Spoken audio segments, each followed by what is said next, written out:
ada karena sesuatu Allah memperlihatkan keperkasaan dan kehebatannya, kebesarannya nih.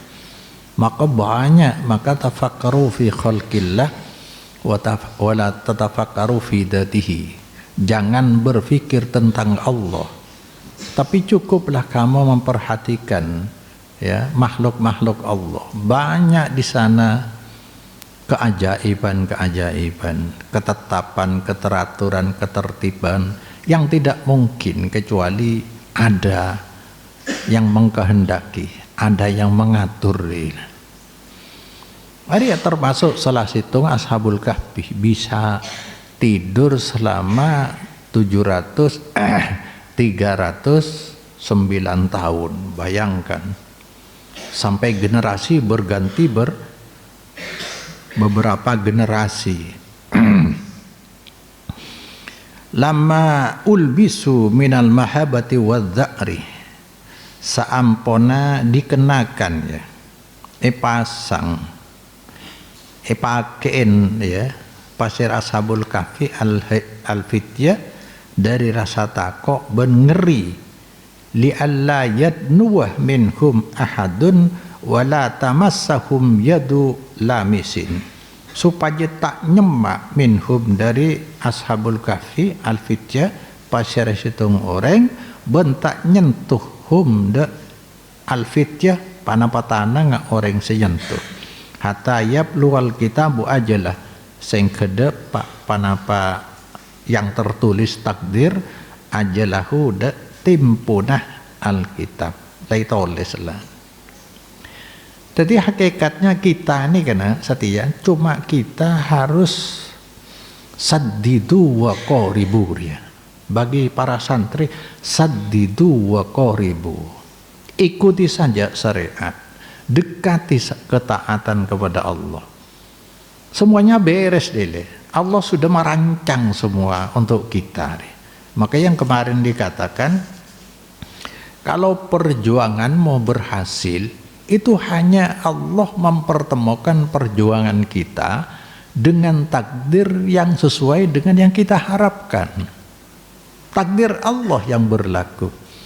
Kalau kamu gagal dalam perjuangan, itu namanya Allah mempertemukan perjuangan kita di ujungnya dengan takdir yang tidak sesuai dengan harapan kita nih. Kan takdir tidak lepas. Ada saya kocak wabil qadri khairihi wa syarrihi minallahi ta'ala. Asa antakrahu syai'a wa asa antakrahu syai'a wa huwa khairul lakum. Ada sesuatu yang kalian tidak kalian sukai, tapi baik bagi kalian. Wa asa antuhibbu syai'a wa huwa syarrul lakum.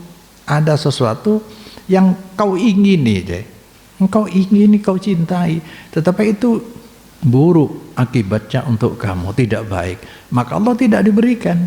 Walhasil harus husnudzon kepada Allah, apa yang kau terima selama ini itu yang terbaik untuk kamu. Allah selalu siap melayani setiap orang yang hidup ya. Apa yang kamu butuhkan, bukan apa yang kamu inginkan. Kalau keinginannya biasanya nafsu. Lima lahu fi dzalik minal hikmatil balighah, karena sesuatu lahu seakan di siapa? Dalam sakno ashabil kahfi ya. Bisa seperti itu. Allah kondisikan seperti itu. Arya yang dimaksud lagi ketika kita beringat kepada Allah, hati agak tenang, karena semua sudah ada takdirnya, tinggal kita usaha gunakan kebebasan dan kemampuan untuk memilihnya. Maka dikatakan berjuanglah dengan amal, bertawakal dalam hasilnya kita serahkan kepada Allah. Kalau hasilnya tidak baik, maka mungkin bisa cari perjuangan yang lain. Tidak ada Orang beriman tuh tidak menemukan kebaikan tuh selama bisa ngelola angan-angan dan pikiran. Kelola dengan baik. Bahkan pelanggaran orang lain bisa jadi ladang dakwah bagi kita, ladang kebaikan. Kalau semua orang taat, kita mau berbuat apa? Tidak punya ladang. Kan kadang-kadang kita sudah berdakwah, sudah sekian kali kita sampaikan, ternyata belum juga diterima. Boleh jadi karena ada seorang nabi yang tidak punya murid, tidak punya umat. Bukan gagal. Mereka orang-orang yang tidak punya murid, tidak punya umat, bukan gagal selama di jalan Allah. Dia telah berhasil meraih nilai-nilai kebaikan. Karena seperti dikatakan, berdakwah bukan sarana untuk mencari hasil. Karena hasil apa kata Allah? Baik hasil pengikut, Allah memberi hidayah, apalagi hasil materi. Tetapi itu merupakan pengabdian yang berpahala besar. Sudah pengabdian, sudah beramal itu. Minal hikmah, dari hikmah al-balighah, sesempurna. Warahmati al-wasi'ah, rahmat yang luas untuk pelajaran bagi yang hidup. Hanya saja sayang dari umat Islam banyak yang tidak sampai membaca wahyuna Allah, ya kan, ihdinas siratal mustaqim. Jadi di dalam wahyu ini ada berita umat-umat terdahulu, bisa dibuat pelajaran. Selalu Allah mengakhiri kecongkakan manusia yang tidak taat dengan penderitaan dan siksaan. Dan Allah memberi ending yang baik untuk orang-orang yang taat. Dari dulu sunnatullah itu. Sunnatullah seperti itu. Nabi Yusuf menderita di awal tapi akhirnya jaya menjadi ekonom, jadi penguasa di raja. Rasulullah terbirit-birit dari awal tapi akhirnya jaya. Hampir semua seperti itu. Nabi Ibrahim juga seperti itu. Yang penting kita saddidu wa qoribu,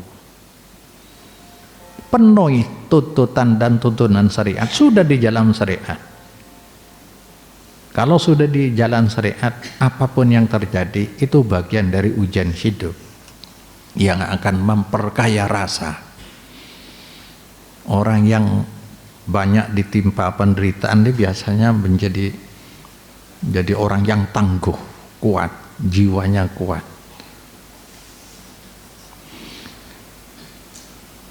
Sampai ada sebagian peneliti, kenapa orang Madura setiap merantau di kota-kota manapun jarang yang tidak berhasil. Apa rahasianya? Karena di Madura daerahnya kering, sudah terlatih untuk hidup menderita. Di pangkat kota abad badai, ngamuk, dendam. Bahkan banyak orang Madura yang merantau akhirnya tidak pulang. Jerah. Madura ada apa? Jadi sudah terlatih lapar ya. Benih hebat. Seperti orang Cina itu di daerahnya yang perempuan justru yang bekerja. Memang sudah biasa menderita. Coba celingi Pontianak, mikol. Cina aja.